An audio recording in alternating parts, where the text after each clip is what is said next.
अस्सलाम वालेकुम students, first year physics chapter 3 जिसके हम मोशन इन वन डायमेंशन के सारे टॉपिक्स पढ़ चुके हैं। टेंशन इन स्ट्रिंग और कोलिशन, इलास्टिक कोलिशन, मोमेंटम। अब ये लास्ट 2 टॉपिक्स रह गए हैं, फ्रिक्शन और इंक्लाइन प्लेन। तो इसको हम आज पढ़ेंगे। सबसे पहले हम पढ़ेंगे friction. Friction, the force which opposes the motion of the body when it is continuous contact with the surface of the earth or any other object is called force of friction or frictional force. या आसान लफ्जों में आप friction को ऐसे समझें, a force which oppose the motion. एक ऐसी force जो कि मोशन को क्या कर रही हो, अपोज कर रही हो, मींस मोशन के रास्ते में रुकावट हो। जहाँ भी मोशन हो वो उसके रास्ते में रुकावट पैदा करे, उस फोर्स को हम क्या कहेंगे, फ्रिक्शन। इसका मतलब कि फोर्स ऑफ फ्रिक्शन हमेशा मोशन की डायरेक्शन के अपोजिट होगी। अगर मेरी फ्रिक्शन जो है वो, अगर मेरी मूवमेंट राइट साइड है तो फ्रिक्शन किधर होगी, लेफ्ट साइड होगी, क्योंकि फ्रिक्शन हमेशा मोशन को अपोज करती है और इसकी डायरेक्शन हमेशा मोशन के अपोजिट होती है। अभी कुछ की पॉइंट्स हैं। Friction occurs due to the roughness of the two surfaces, के फ्रिक्शन जो है दो सरफेसेस की रफनेस की वजह से होती है।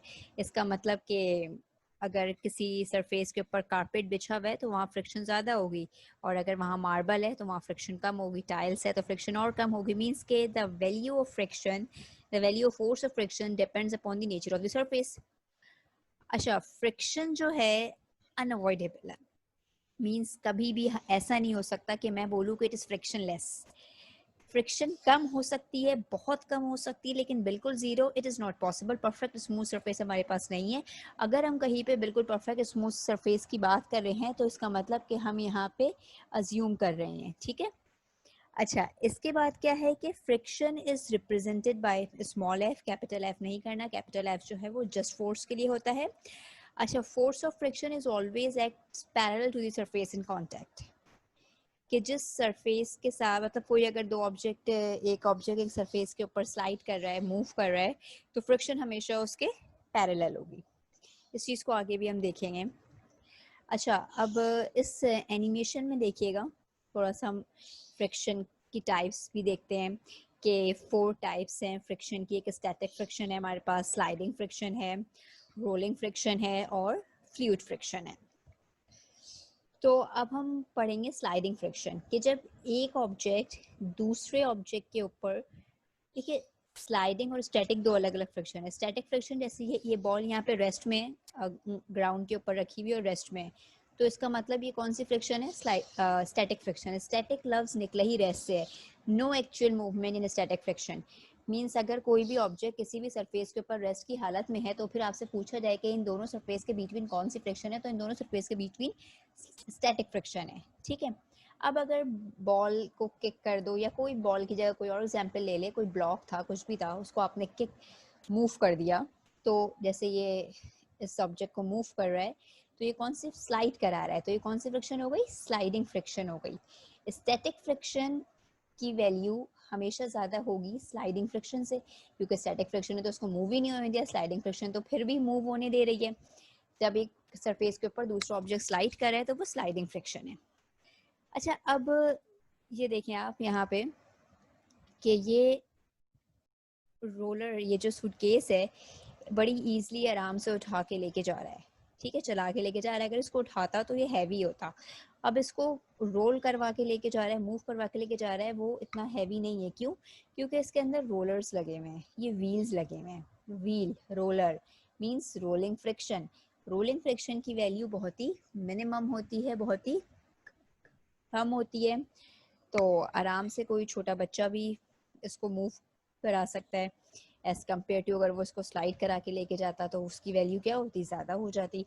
तो रोलिंग फ्रिक्शन जो है वो कम होती है, इसीलिए ज़्यादातर व्हील्स वगैरह हम टेक्नोलॉजी में रोलर्स को यूज़ करते हैं। या जो ड्रॉर्स हैं, पहले स्लाइडिंग वाली आती थी, अब हम जो है बॉल बेयरिंग रोलर्स वाली ड्रॉर्स को यूज़ कर रहे होते हैं। फैंस, इस टाइप के बहुत सारी एग्जाम्पल्स हैं, ठीक है।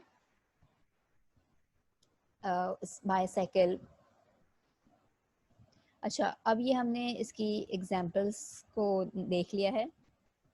अब हम आगे चलते हैं, थोड़ा सा इसको डिस्कस कर लेते हैं, इसकी डेफिनेशन को। स्टैटिक फ्रिक्शन वही है कि the resisting force between the two surfaces before they come into motion. Movement में आने से पहले, मोशन में आने से पहले, मींस जब दो ऑब्जेक्ट रेस्ट की हालत में उन दोनों के बीच में कौन सी फोर्स है, तो वो स्टैटिक फोर्स ऑफ फ्रिक्शन है। अच्छा, लिमिटिंग फ्रिक्शन क्या है ये समझिएगा। The maximum force of friction which is just to stop the body from sliding or moving is called limiting friction. Means अगर मैं किसी ऑब्जेक्ट के ऊपर फोर्स लगा रही हूँ, अभी एक बॉक्स रखा हुआ है रेस्ट की हालत में, तो स्टैटिक फ्रिक्शन है, लेकिन अब मैं उसके ऊपर फोर्स लगा रही हूँ, अभी फोर्स लगा रही हूँ, वो उसने मूव नहीं किया है, मूव करने वाला है, ठीक है, मूव करने वाला है, तो उस वक्त जो वैल्यू होगी फ्रिक्शन की वो कौन सी होगी, लिमिटिंग फ्रिक्शन की value. Maximum value of the static friction is limiting friction, कि वो उसको मूव नहीं होने दे रही, मैं फोर्स लगा रही हूँ लेकिन मूव नहीं होने दे रही, पर ऑब्वियसली वो मूव कर जाती है, तो अगर आप उस लिमिटिंग फ्रिक्शन की वैल्यू से ज़्यादा की फोर्स लगा दोगे तो वो मूव करेगी, अदरवाइज वो मूव नहीं करेगी। काइनेटिक फ्रिक्शन से मुराद, काइनेटिक वर्ड ही मोशन से निकला है, मूवमेंट से निकला है, कि अगर मतलब काइनेटिक्स में स्लाइडिंग भी आ जाएगी और रोलिंग भी आ जाएगी, दोनों, क्योंकि कर तो दोनों मूव रहे हैं। स्लाइडिंग फ्रिक्शन आपने देखा था कि जब एक सरफेस दूसरी सरफेस के ऊपर स्लाइड कर रही है तो इट इज स्लाइडिंग फ्रिक्शन।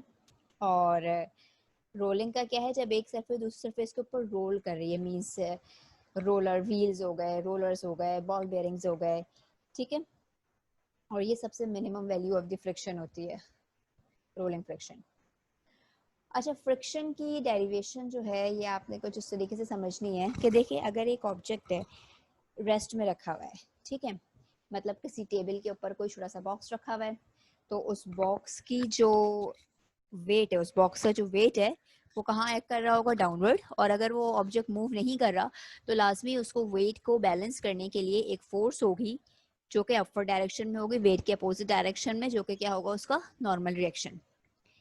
अच्छा, तो अब जो नॉर्मल रिएक्शन होगा, देखें, according to the Newton third law, reaction of the force at against the weight of the body हो गई नॉर्मल रिएक्शन।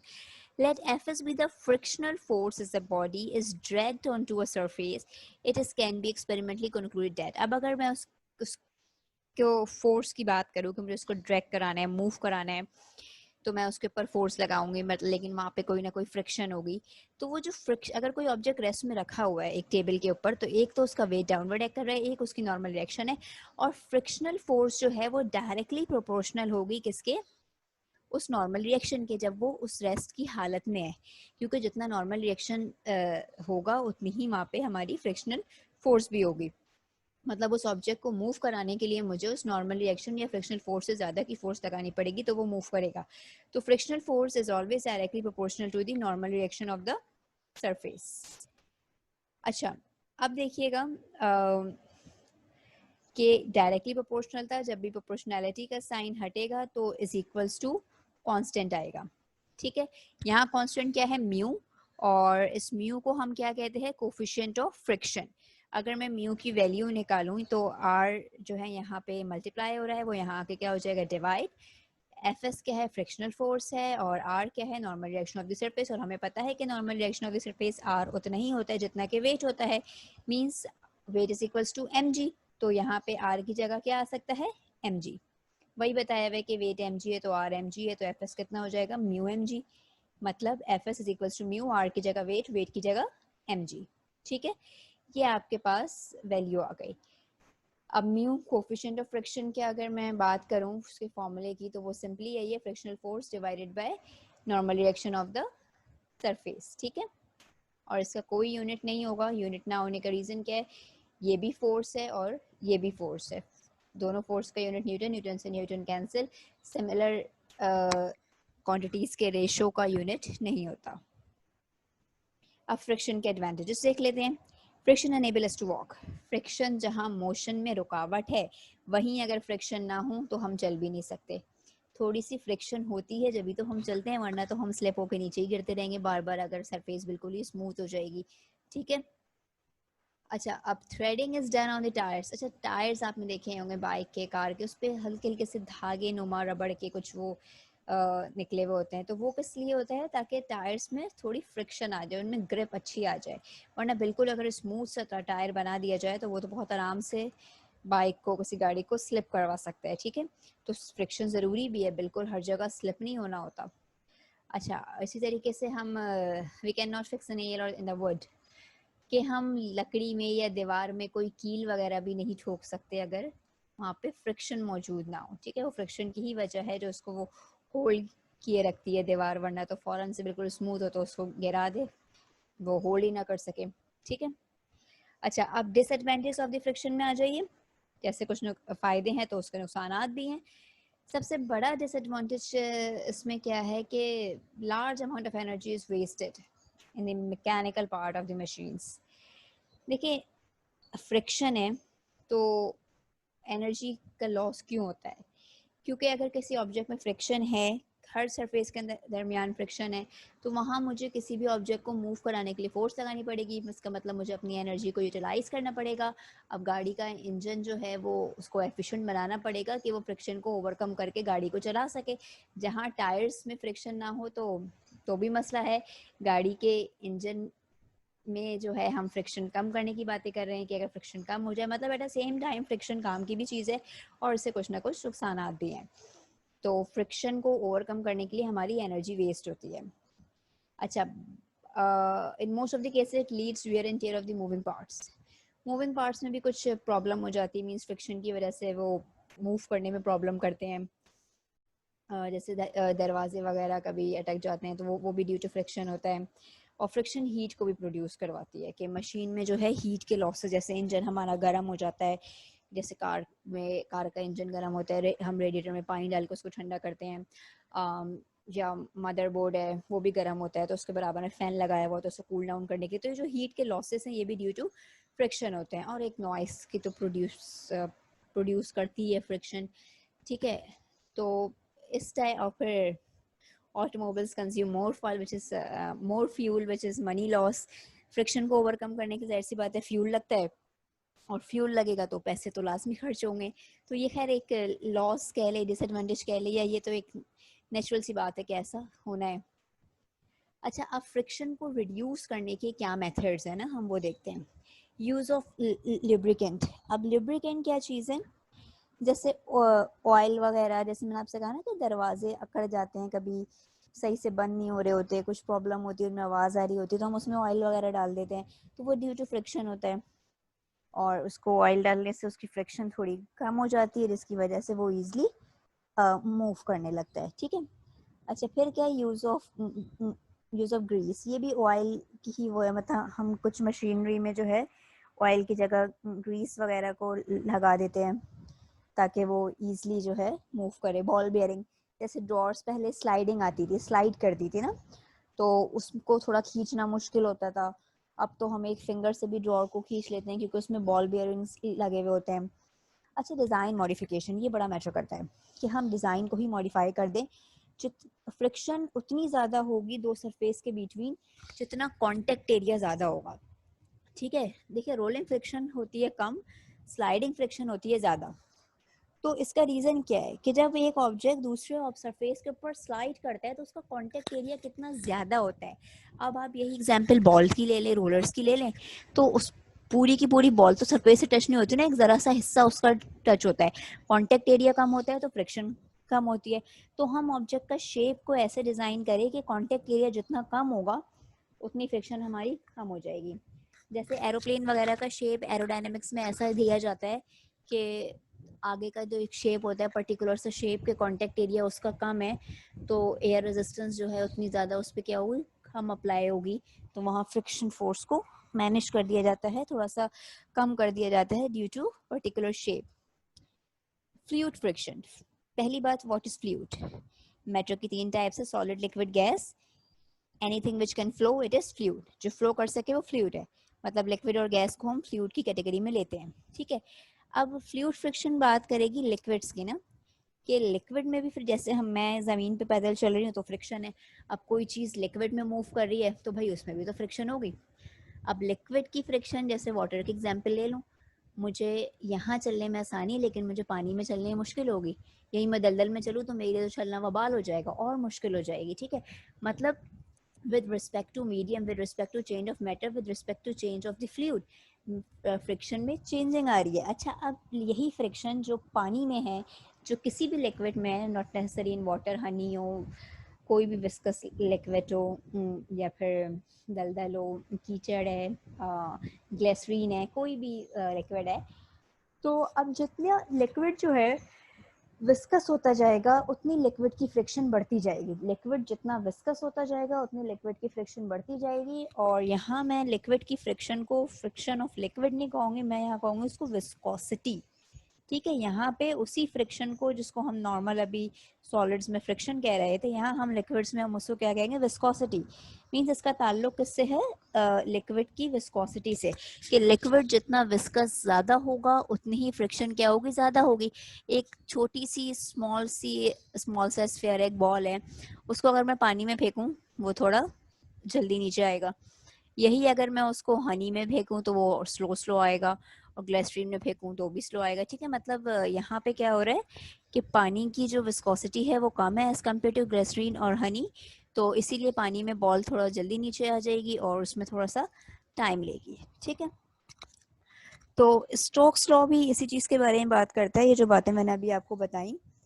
कि देखिए यहाँ क्या लिखा हुआ है, the friction produce when a spherical body slides over the surface of any fluid.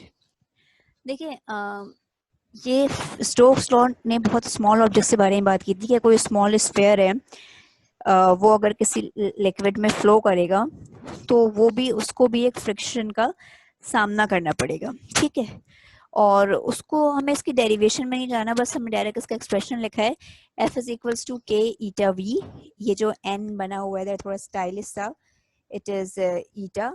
ठीक है, और ये V वेलोसिटी है, K कांस्टेंट है जो 6 पाई, पाई से 6 पाई स्फीयर्स वगैरह के लिए हम यूज कर रहे हैं, यहाँ पे उसने कांस्टेंट 6 पाई लिया है।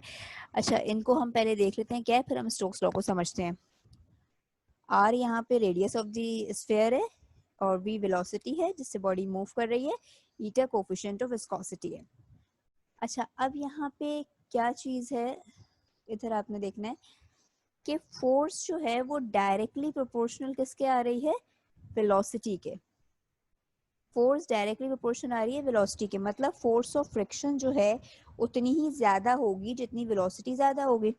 जितने ऑब्जेक्ट स्लो मूव करेगा उतनी फोर्स ऑफ फ्रिक्शन कम होगी, जितने ऑब्जेक्ट तेज मूव करेगा उतनी फोर्स ऑफ फ्रिक्शन यहाँ पे ज्यादा होगी।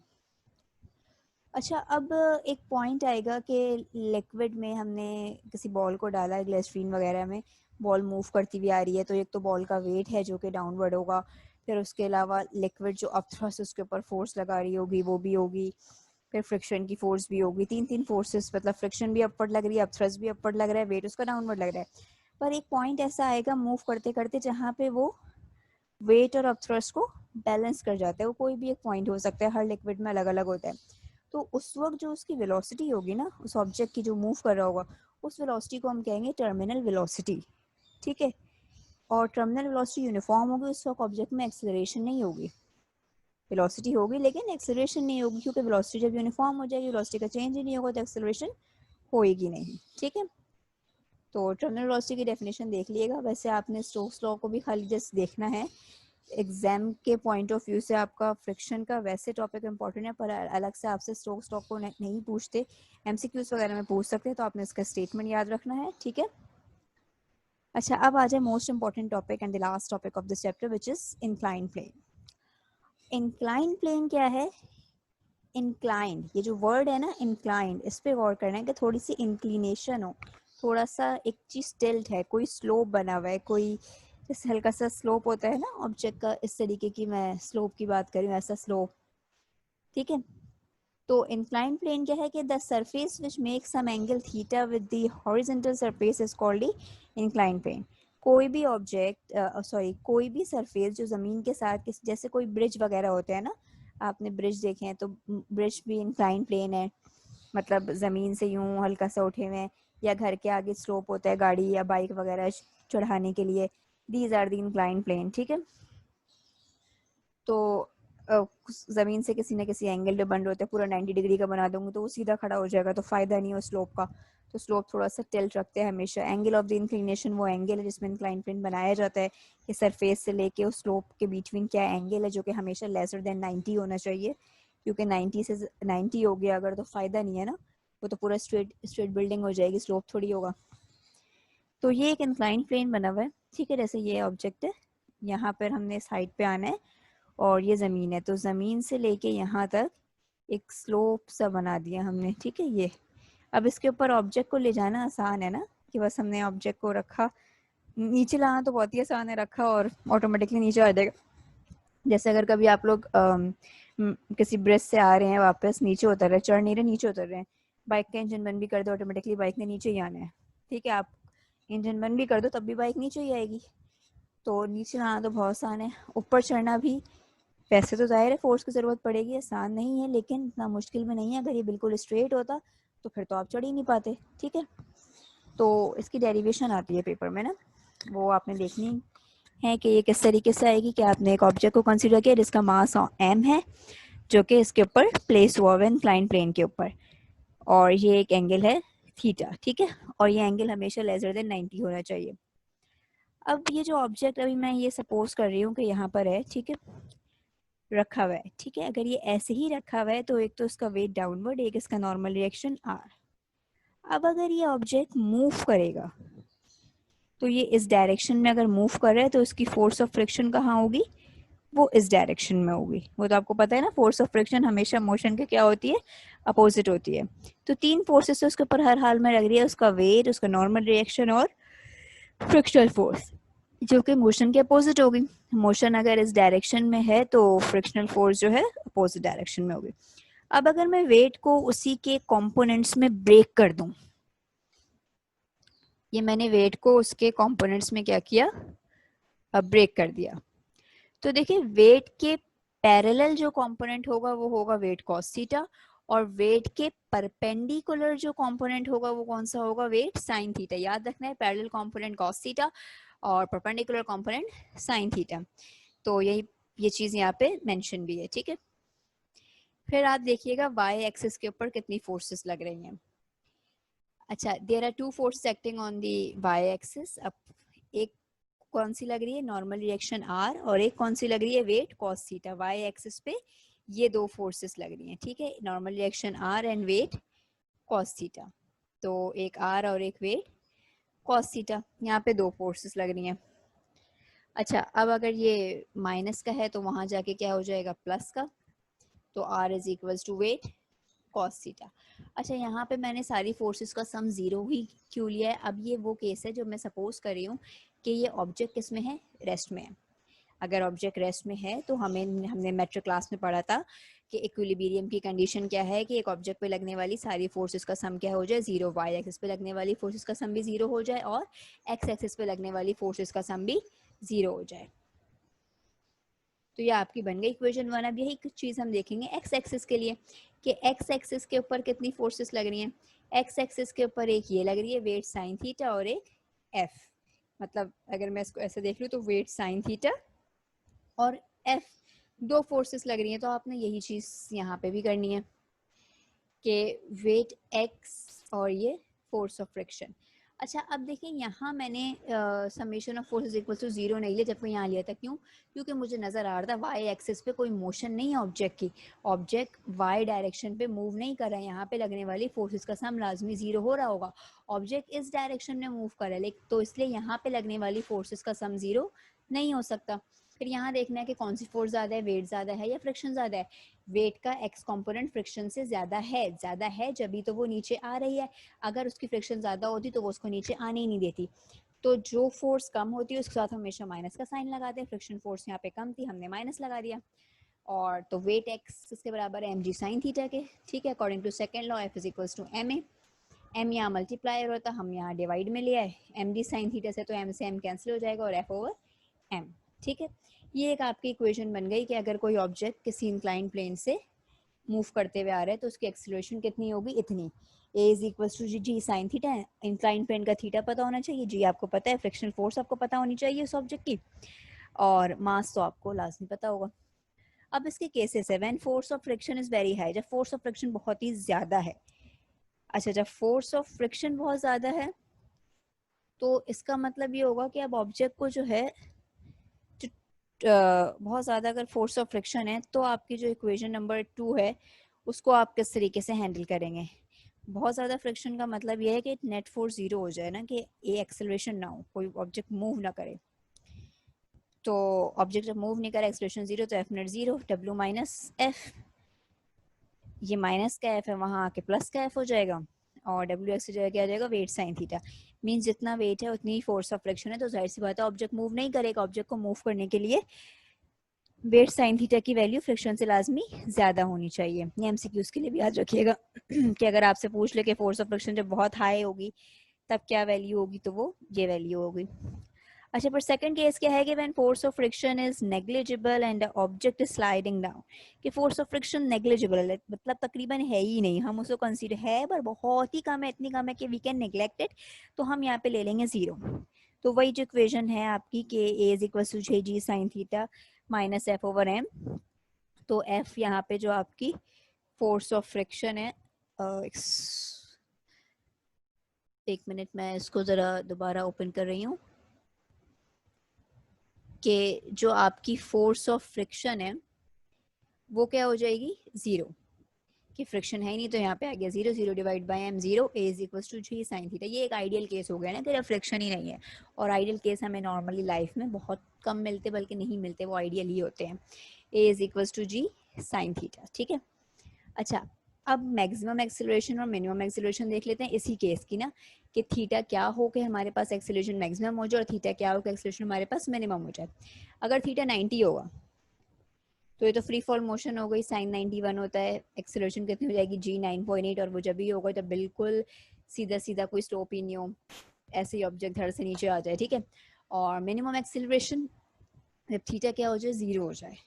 थीटा ज़ीरो होने का भी मतलब यही है कि आपने स्लोप बनाया ही नहीं ना, स्लोप बनाते तो कोई एंगल तो होता, 10 30 40 60 डिग्री, यहाँ पे स्लोप ही नहीं है, ज़मीन है। तो अब जब ज़मीन है तो फिर साइन ज़ीरो तो ज़ीरो, एक्सेलरेशन पॉसिबल ही नहीं है, खुद से तो एक्सेलरेशन होएगी नहीं, हमें खुद से बहुत सारी फोर्स लगानी पड़ेगी, ठीक है। तो ये बातें आपको समझ आ गई। लास्ट चीज़ है इसकी, when force of friction is negligible and the object is moving, कि फोर्स ऑफ फ्रिक्शन नेग्लिजिबल है और ऑब्जेक्ट भी जो है क्या कर रहा है, मूव कर रहा है। तो अच्छा, लेकिन मूव कर रहा है अपवर्ड डायरेक्शन में, डाउनवर्ड में नहीं। डाउनवर्ड में मूव करेगा तो जी की वैल्यू पॉजिटिव होगी, अपवर्ड में मूव करेगा तो जी की वैल्यू क्या होगी, नेगेटिव होगी। तो ये तो नेगेटिव ज़ीरो हो जाएगा, लेकिन यहाँ पे नेगेटिव साइन भी आएगा, ठीक है। यहाँ पे आपका इंक्लाइन प्लेन का टॉपिक जो है बिल्कुल ख़त्म हो जाता है, और यहाँ पे आपके चैप्टर 3 की थ्योरी ख़त्म है। बस अब हम इसके न्यूमेरिकल्स को स्टार्ट करेंगे।